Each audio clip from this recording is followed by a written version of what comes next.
오늘 그 미스터 마켓에서는 어떤 코멘트를 좀 주시고 차트를 싶으세요? 하나 저 테이블 하나 보여드릴 텐데요. 미 국채 금리의 종가라고 표현할까요? 한번 보여주세요. 그 미국채 10년짜리, 2년짜리, 3년짜리, 5년짜리 이렇게 나와 있는데요.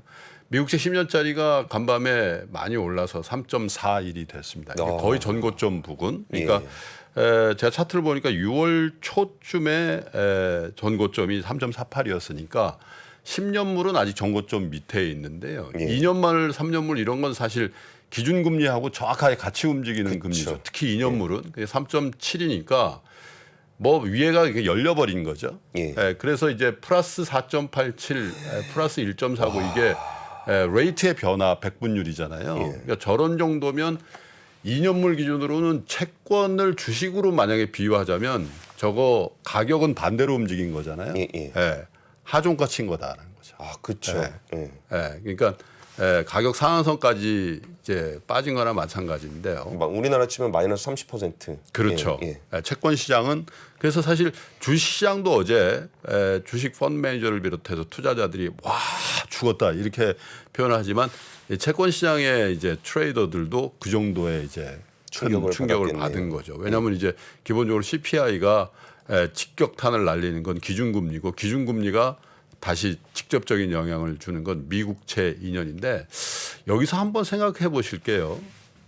우리 권순우 팀장은 만약에 미국 정부가 달러로요. 1년에 4%씩 그것도 1년에 2번 이자를 주면서 4%를 개런티 해준다. 지금 3.7 넘어갔잖아요. 2년 동안. 그러면 그거 테이크 하시겠어요? 아니면 그럼에도 불구하고 나 그거 안 하고 주식할래? 이렇게 하시겠어요? 미국의 4%는 사야죠. 안전한 거죠. 지구상에서 가장 안전한. 어쩌면 금보다 더 안전하다는 거죠. 저게. 그렇죠. 그래서 저 부분인데 그럼에도 불구하고 저 3.7%에 만족하지 못하는 채권 트레이더들이 다 던졌다는 얘기잖아요. 그렇죠. 그건 뭐 명확하게 75bp든 100bp든 더 올라갈 거니까 그 후로도 더 올린다고 하니까. 그러니까 지금의 4%라면 저는 굉장히 매력적이라고 느끼지만 좀 지났을 때 4%보다 더 갈 수 있을 거라고 그러니까 생각하니까 던지는 거죠.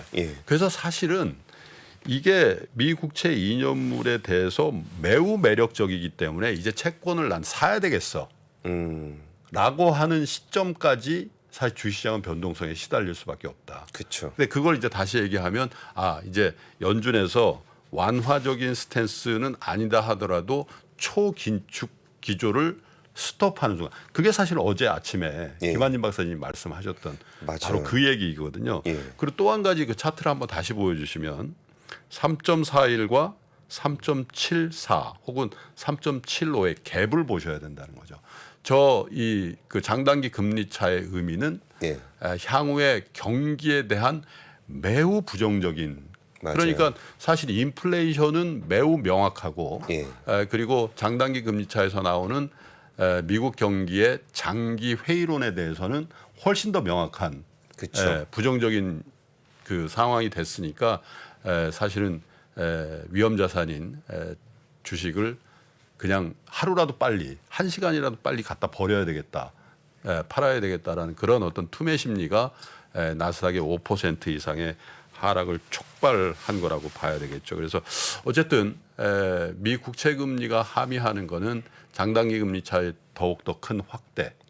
확대는 미국 경기에 굉장히 좋지 않은 전망을 반영하는 거고 그다음에 자금의 운용자의 입장에서 보면 점점 매력적으로 보이는 국채 금리 특히 2년물 3년물 같은 거는 뭐 단기물인데도 불구하고 4% 가까이 준다.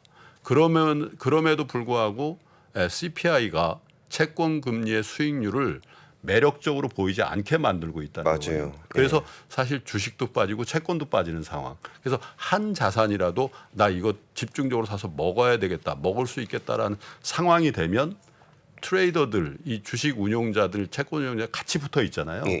채권으로 먹었어? 주식으로도 먹을 수 있어. 이런 상황이 되는데 지금은 사실 이렇게 안전자산인 미 국채도 갖다 버리는 상황이 벌어진 거죠. 그래서 일단 제가 볼 때는 주식시장의 안정은 채권 시장의 장단기 금리 차가 더 이상 벌어지지 않는 상황 그리고 단기 채권이라고 분류되는 미국채 2년이 어느 정도의 안정성을 본 다음에 주식시장에 대한 기대를 해야 되는 거 아닌가 그런 생각을 좀 해봤습니다. 그래서 두 가지입니다. 자금 운용상의 펀드 매니저 입장에서 채권이 굉장히 매력적이지만 손이 안 나갈 수밖에 없는 상황이 만들어져 있다라는 게 주식시장으로 치면 훨씬 더 불안정을 키우는 거고 그다음에 조금 더 길게 보면 장단기 금리 차이 이렇게 큰 폭의 확대 이것은 사실 주식시장의 펀더멘탈에 대한 굉장히 큰 의구심을 보여주는 거다 이런 생각이 듭니다. 그래서 채권 금리도 앞으로 훨씬 더 민감하게 모니터링하면서 주식시장과의 연관성 이런 것들에 대해서 패널들을 통해서 분석을 해드리도록 그렇게 하겠습니다. 예, 오늘은 뭐 잡담 많이 안 하고 바로바로 진행하겠습니다. 그 박병창 부장님의 네. 마켓 인사이드 지금 뭐 준비하겠습니다. 옛날에는 우리는 개인 투자들이 사면 장이 빠지고 개인 투자들이 팔면 장으로 오르고 막 이런 얘기 했잖아요.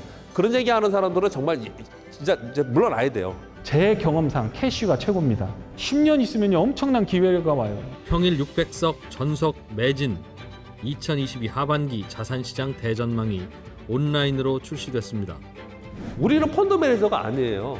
그리고 우리는 전문가가 아니에요. 왜 자꾸 우리가 전문가가 되려고 그래요? 아파트 사고 뭐 재산 올라오고 그게 다 내 덕인 줄 알잖아. 근데 중앙은행 덕이라고. 거기서 내셔줄 때 같이 들어가야 돼. 근데 지금 들이마시는데 그 앞에다 대면 빨리 들어가지. 주식 부동산 투자에서 꼭 알아야 할 핵심 포인트를 압축한 5시간의 강의 2022 하반기 자산시장 대전망. 자세한 사항은 3프로TV 영상 하단의 댓글을 확인해 주세요.